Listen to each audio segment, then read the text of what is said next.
那些曾经火到一塌糊涂的厨房用品，为何如今不受待见了？从万人追捧到避之不及，他们的缺陷在哪里？是时代环境变了，还是人们的生活需求越来越高了？本期小东就给大家盘点6个跌下神坛的厨房产物，或许淡出中国家庭也只是时间问题。1. 厨房凉霸。夏天热得满头大汗的在厨房里做饭，确实很遭罪。有需求就有市场，厨房凉霸就此诞生了。商家宣传说，装上凉霸以后特别凉快，可以解决厨房烧菜闷热的问题，于是很快成为了抢手货。凉霸这个名字确实会给人制冷降温的感觉，不过它叫凉霸，但却不制冷，所以很多人给家里装了厨房凉霸之后，就觉得实实在在的被坑了，因为它的功能和空调完全不同，根本起不到制冷的效果，充其量不过就是一台安装在顶上的风扇，在厨房发挥的唯一效果就是把热气反复的吹上吹下，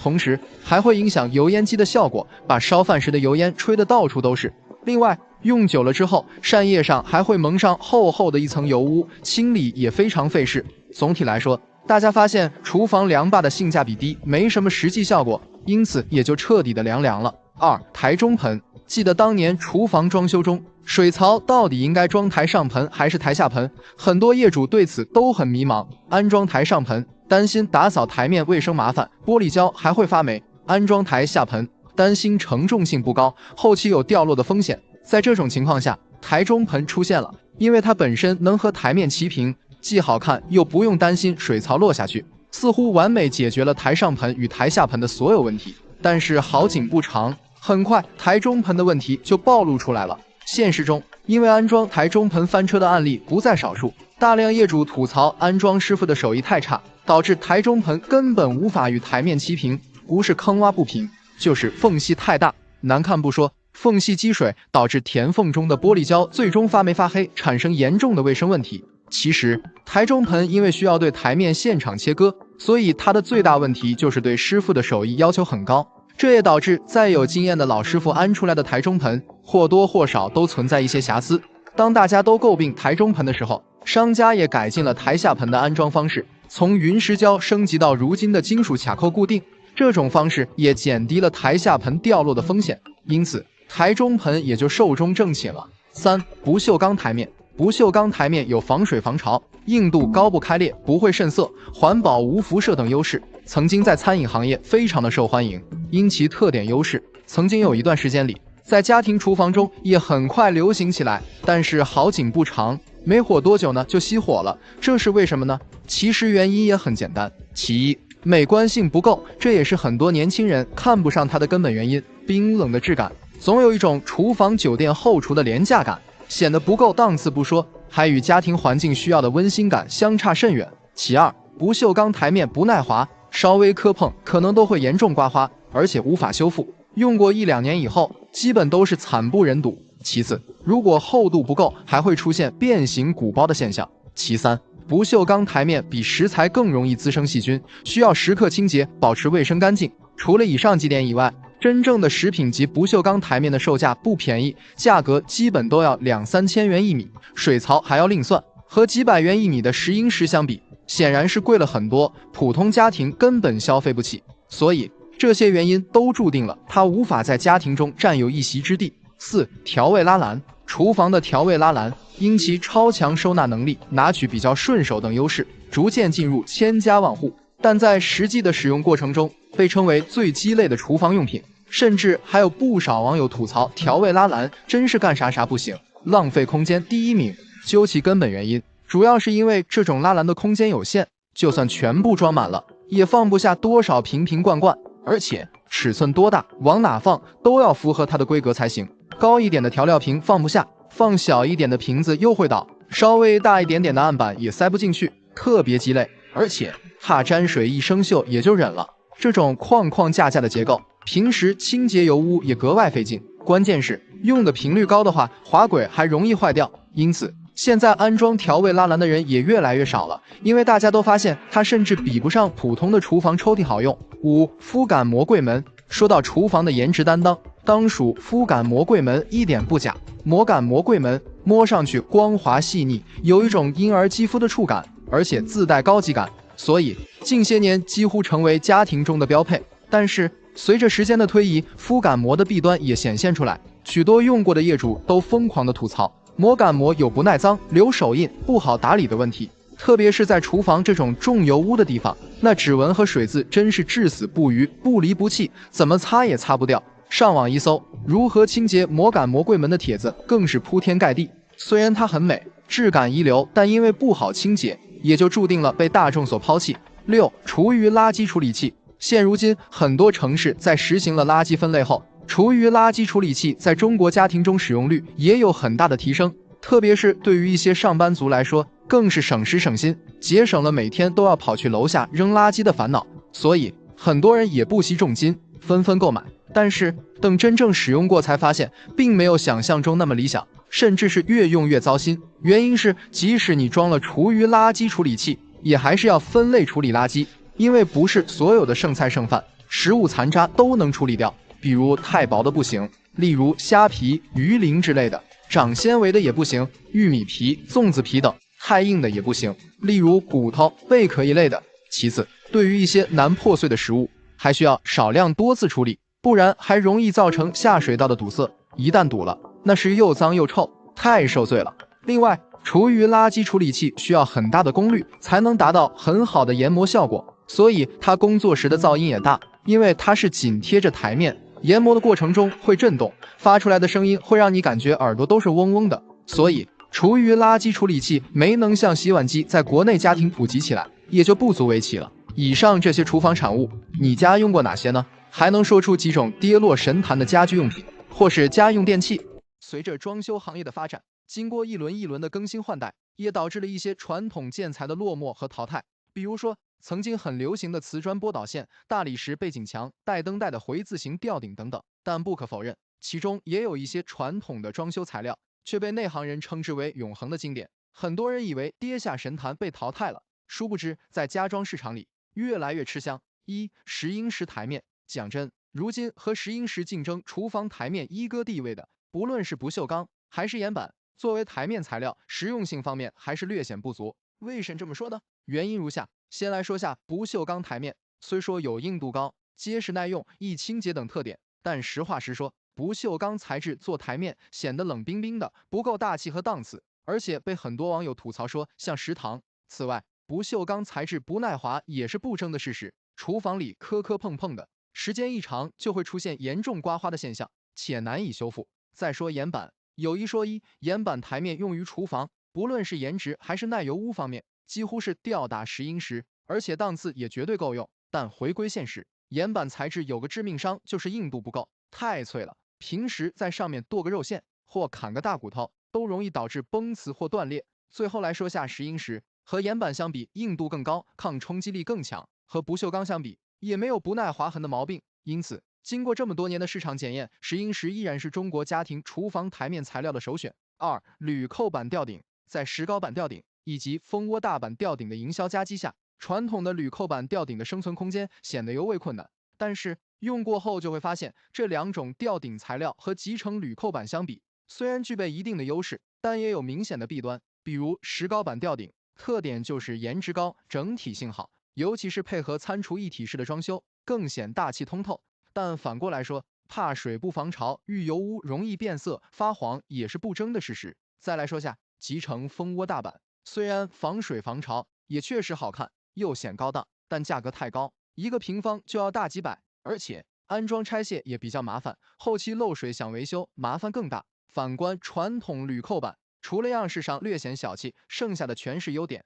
价格实惠，防潮易打理，安装拆卸方便，维修简单省事。讲真，就凭这些就注定了它不可替代。3. 不锈钢水槽。纳米水槽、10英石水槽好啊，什么颜值高、好清洁、易打理、不怕划痕、耐腐蚀、硬度高等等。不锈钢水槽样式平庸，容易被刮花，抗油污性也差。在销售员的嘴里，把传统的不锈钢水槽按在地上摩擦，就好像真的被市场抛弃了一样。不过你去建材市场走一圈，就会发现选择不锈钢水槽的家庭还是大多数，因为不锈钢水槽最大的优势就是价格便宜，300-400元就能买到一个大品牌的，对于价格敏感的普通家庭来说，几乎是第一选择。另外，不锈钢材质更耐造，10-20年都用不坏，而反观纳米水槽，不过是营销噱头，只是在不锈钢上添加了一层纳米涂层，把外行唬得一愣一愣的。一旦涂层脱落，反而会危害健康。再说下石英石水槽，价格贵不说，产品质量也是良莠不齐，市场假货多，大多数都是人工合成的，因此一般会有变花发黑的现象。所以大家也意识到，水槽不过是洗碗洗菜的工具，只要质量过关，没必要花大价钱去追求不成熟的新工艺。4. 实木踢脚线，不可否认，铝合金属踢脚线确实颜值高，极简的造型，超薄的厚度，美观性好不说，而且不易积灰，没有卫生死角，很受年轻人的追捧。而嵌强瓷砖踢脚线虽然效果上略显单薄，不够大气美观，但最大的优点是不积灰尘，省去了打扫卫生的烦恼。在这两者的碾压下，传统的实木踢脚线是否没有了生存空间？和金属踢脚线相比，样式显得臃肿老气；和嵌强瓷砖踢脚线相比，也有易积灰、难清洁的毛病。但话说回来，现在家庭装修选择实木踢脚线的人并不少，究其原因，首先就是价格便宜，安装相对比较简单，没有额外的施工成本。其次，实木踢脚线也比较耐用，选择与门框同色的，颜值效果也不差，而且后期想更换维修也省心。反观铝合金和瓷砖踢脚线就不一样了，价格贵，施工难度高，一旦安装出现问题，那都是妥妥的翻车现场。5. 卫生间置物架，当下大火的卫生间壁龛，有多少人是装过之后就后悔了？和传统的置物架相比，砌墙做壁龛最大的问题就是成本造价高，而且会严重压缩卫生间本就不大的面积，导致淋浴时想转个身都难。而且这个砌墙壁龛要还考验瓦工的铺贴手艺，如果细节做不好，那真的是又丑又难看。更关键的是，还有积水难打理的缺陷。所以很多装过卫生间壁龛的家庭，回过头才发现，还是传统的卫生间置物架更实用。一方面是花费低，且颜值高，质量好的也不过几百块；另一方面也不占用卫生间空间，而且镂空的设计也不好积水，卫生也好搞多了。因此，这么省心又好用的置物架，多少年都不会被淘汰。文末结语：综上所述，在小东看来，不管是新式的装修工艺，还是传统的装修材料，只要好用实惠，适合自己的需求，就是最好的产品。也希望大家在装修时能做到心中有数，别去花冤枉钱。全屋定制和木工打柜子，到底哪个好？相信这个话题，很多打算装修的业主都在纠结。首先，咱们提到柜子呢，那肯定要说一下板材。这个时候，通常你会发现一个很奇怪的现象，你去问木工用什么板材好，木工会说生态板好；如果你去问全屋定制什么板材好，全屋定制会说颗粒板好。那我们到底应该相信谁？究竟谁说的对呢？别着急，咱们可以通过表面看本质。1. 为什么木工师傅打柜子不愿意用颗粒板？其实归结原因就2点： 1. 颗粒板不好加工，特别考验木工师傅的手法以及工具。想要切割颗粒板，如果手法不到位，工具跟不上，稍有不慎就会出现饰面崩边、板材爆齿的现象。另外，一张颗粒板的重量是2张生态板的重量，干活特别累，所以木工不爱用颗粒板。2. 生态板更好加工，反观生态板就比较容易了。生态板基本上是一种速成木，切割成木条，然后用胶粘在一起做出来的，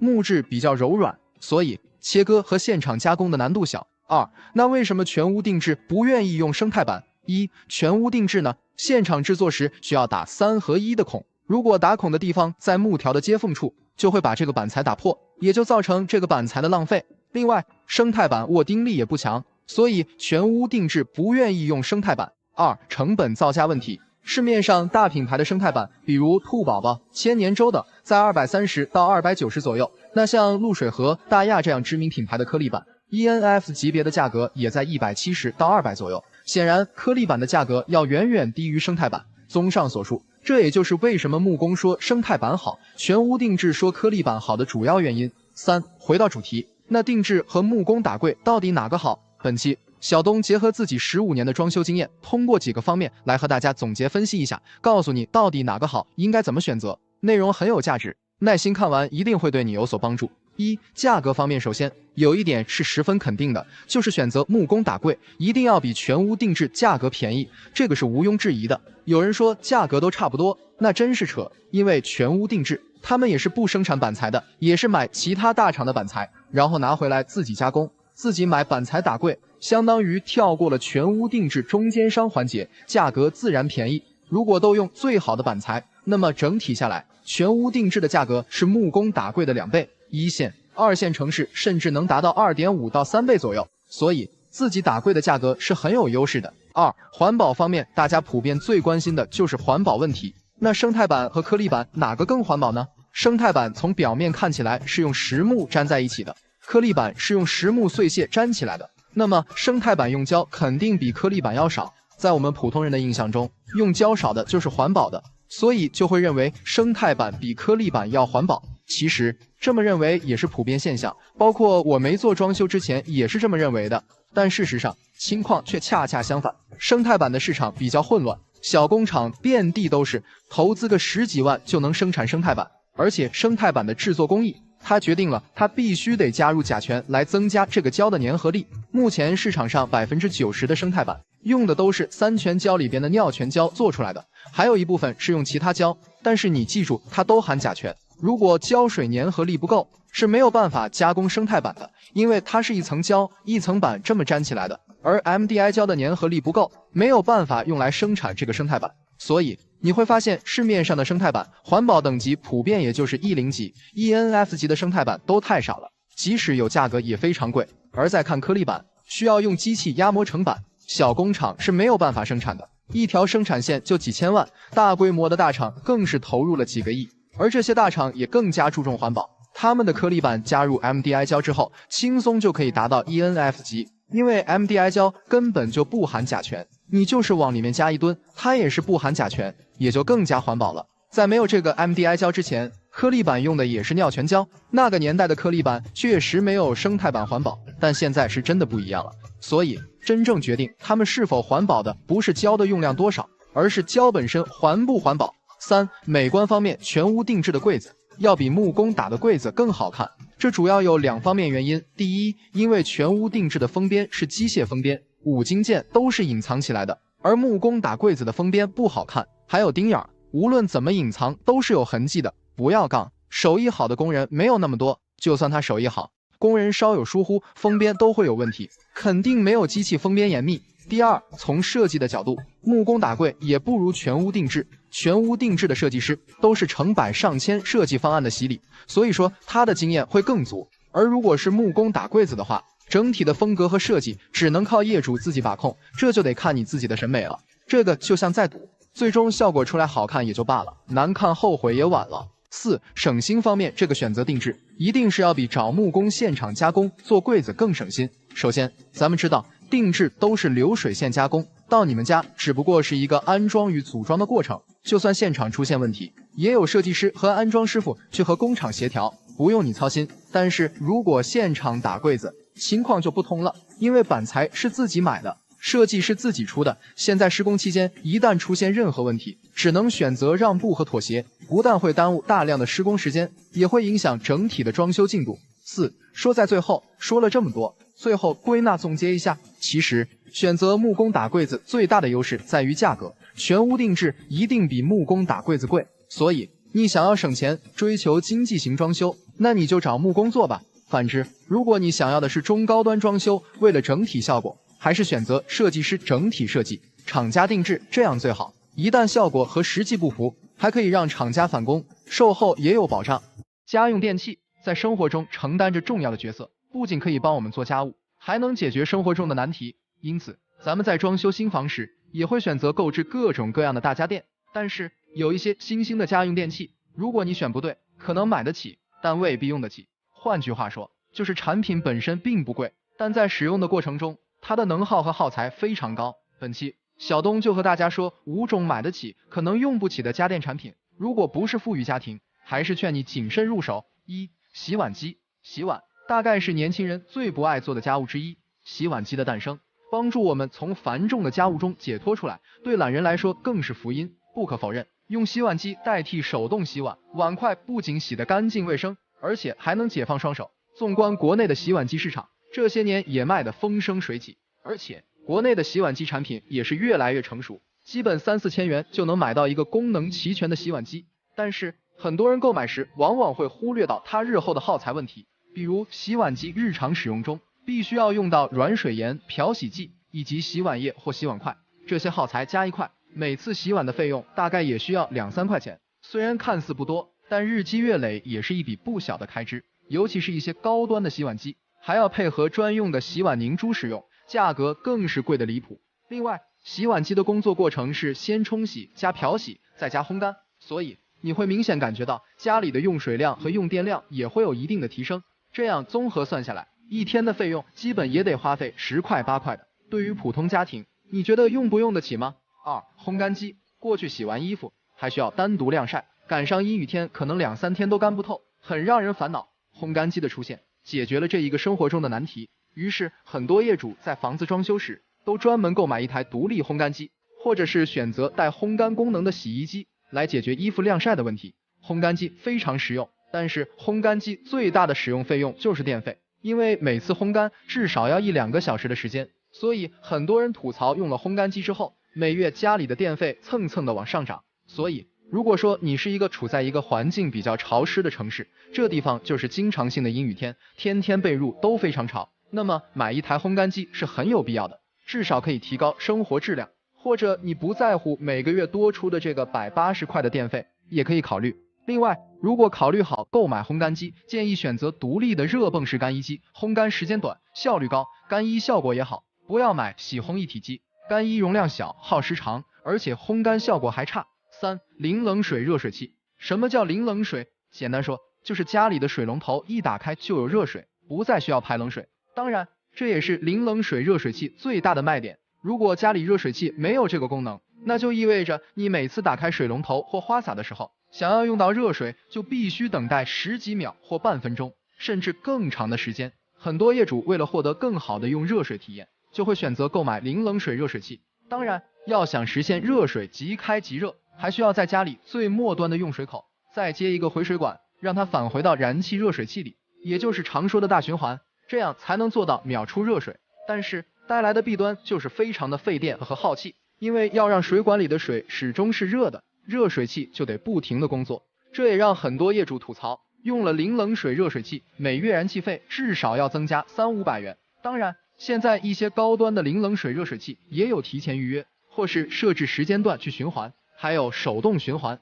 或者脉冲式循环，确实可以做到节能省气，但也失去了冷凝水的本质。4、净水器。随着人们生活水平的提高，大家对于家庭饮水健康也越发重视，于是很多业主会选择在家里安装净水设备。其实净水器的价格并不贵，比如就拿厨下净水器来说，一般大品牌的也就1、2千元左右。对于这个价格，大家还是普遍都能接受。但是这种净水器想要始终保持水质干净，还需要定期去更换滤芯，它比如活性炭的，有 PP 棉的，还有 RO 反渗透的。有些朋友觉得花2000块钱左右买一个净水器没什么负担，但是等用上了才知道，每年换滤芯的费用还要7、800。我之前还遇到过业主对净水器不懂，不小心买了某品牌的微滤机产品，后期更换滤芯的费用甚至高达1500元，真是典型的买得起用不起的产品。另外，它还会产生一定的废水，都会从能耗上有所增加，所以家里水质如果不是太差的话，就没必要安装净水器。即使全年用桶装水也比这个便宜。如果实在需要安装厨下净水器，也建议大家选择通用滤芯的，后期更换滤材的费用也会省很多。结语，大家有没有发现，以上的这4种电器产品都有一个共同的特点，就是它们确实可以提高一定的生活质量，但是反过来说，即使不用它，咱们的日常生活也不会受很大影响。所以说，这些电器并不是生活中的刚需，买之前还是要考虑清楚再决定。装修是个无底洞，能省则省。如果你是刚需装修，那么下面要说的这几个傻事可千万不要再做了，否则的话，可能钱没少花，等到后悔的时候却发现一切都晚了。没有经历就没有发言权。作为一个服务过上百位业主的装修博主，本期就来告诉你装修中哪些东西不能装，哪些事情不要做。当然了，如果你不差钱，什么都想要好的，那么这些装修建议对你其实也没有什么用，建议你现在就可以划走了。1、不要选太贵的瓷砖，尽量避开深色砖。瓷砖经过这个市场几十年的技术发展，甚至更长时间的检验，它的工艺和质量标准已经非常成熟了，所以根本就不需要买太贵的。特别是一些大品牌的高端款，动辄就要卖到几百元一片，和几十元一片的相比，也仅仅是规格和花色不同而已。选瓷砖只要花色喜欢，性能参数达标就可以了。瓷砖选购建议一、首选800×800的地砖，不仅价格便宜，工费也便宜，后期做好瓷砖美缝，从装修效果上来看，区别真的不大。二、尽量不选深色的，特别是小户型，深色地砖会让房间显暗压抑不说，还不耐脏，总觉得上面一层灰，老是擦不净。三、亮面砖也不要选，无论你装什么灯，它都能映射出来特别丑，而且后期全屋定制和家具也非常难搭配，建议选素色哑光或柔光砖，不会反光，空间还显亮堂。二、不要做太复杂的天花顶或造型顶，你还在信奉无吊顶不装修的传统观念吗？但事实上，很多人都搞错了，吊顶的真正作用就是用来遮丑、隐藏设备的。不可否认，以前装修吊顶是标配，但现在都什么年代了，真的不要再考虑那些复杂的天花顶了。你做吊顶的目的是啥？是嫌家里的房子不够小，层高不够矮吗？而且你要知道，吊顶越复杂，造价越高，后期不仅积灰难打扫，还非常容易过时。吊顶的装修建议：一、如果家里装了中央空调或者风管机，必须要做吊顶，可以根据需求做局部边吊，不要做拉平满吊，实现功能即可。二、如果实在觉得不做吊顶，空间太单调，可以沿墙顶面四周做一圈双眼皮石膏线，这样做既节省了预算，又实现了装饰效果，还不占层高。三、不要做复杂的电视背景墙，轻装修、重装饰永远不是一句空话。现代装修原则上是越简单越不会过时。不信的话，你想一想看，电视背景墙从10年前的花开富贵大理石，再到5年前的硅藻泥造型，前年的岩板格栅背景墙，是不是现在都过时了？实话实说，现在家庭电视的存在感都越来越低了，更何况是毫无意义的电视墙。我把话放这，不出3年就没有电视背景墙这个东西的存在了。电视墙装修建议：一、如果你家很少看电视，不如直接大白墙加一个100寸的投影幕布，简约高级，还不会过时。或者是75寸电视加一组悬空电视柜，既省钱又实用。二、如果家里面积小，柜子不够用的话，建议直接做一面墙的收纳柜，既有装饰作用，又能满足储物需求。四、不要选科技布材质的沙发，也不知道从什么时候刮起来的风，市场上开始流行科技布沙发，商家包装出来的营销说辞是既有真皮的质感，又有布艺的舒适度。事实上，它既不是皮也不是布，就是人造仿皮上做了涂层工艺，这种材料十分不成熟，寿命特别短，还不耐脏，基本上用个3-2年就开裂掉皮。咱用脑子想想，合成的东西质量能好到哪去？沙发选购建议：一、材质要么买真皮，要么买布艺，真皮质感好，档次高，布艺温馨百搭，舒适透气，其他材质一概不要考虑。二、款式建议选直排加单椅的搭配，客厅选轻盈不拥挤带贵妃位的 L 型组合沙发，只适合大别墅或大平层的大户型。三、建议在高脚或落地款之间做选择，传统的矮脚沙发底部卫生难清洁。五、浴室柜不要装台上盆或者是岩板一体盆。首先，台上盆一定不要装了，都是几年前的产物了，基本已经淘汰了。它最大的缺点就是台盆四周藏污纳垢，特别不好清洁，而且台盆还很浅，平时想洗个头、洗个脸都容易溅一身水，非常不好用。再来说下岩板一体盆，这东西就是外强中干，别看它颜值高，但缺点一大堆。首先说是一体盆，根本不存在，都是拼接的，这就导致它打胶的地方容易脱胶、漏水、发黄，严重的还会掉底儿。其次，岩板没办法做弧度，所以下水非常慢，盆底会经常积水。另外，因为都是直角缝隙，造成全是卫生死角。洗漱盆选购建议：一、建议首选陶瓷一体盆，经过市场考验，工艺成熟，而且好打理，不存在藏污纳垢的缝隙，清洁起来也省心省事。二、建议规格尽量选大尺寸的，深度最好在17厘米以上，洗漱时不容易溅水。六、不要装造型太复杂的吊灯，千万不要觉得家里装修的太普通，装个水晶吊灯就显得富丽堂皇了。过去装修，人家装个水晶吊灯就是为了炫耀、臭显摆，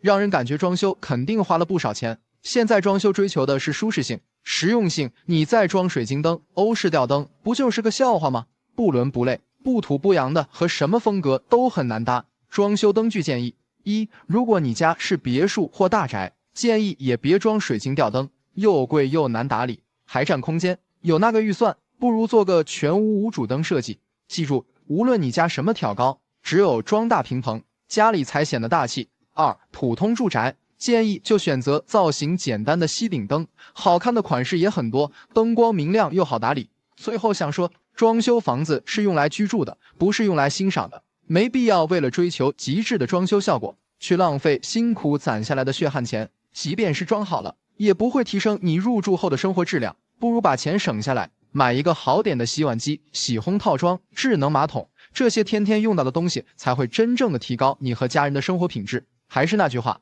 刚需家庭装修一定要务实，把钱花在刀刃上，切忌盲目跟风。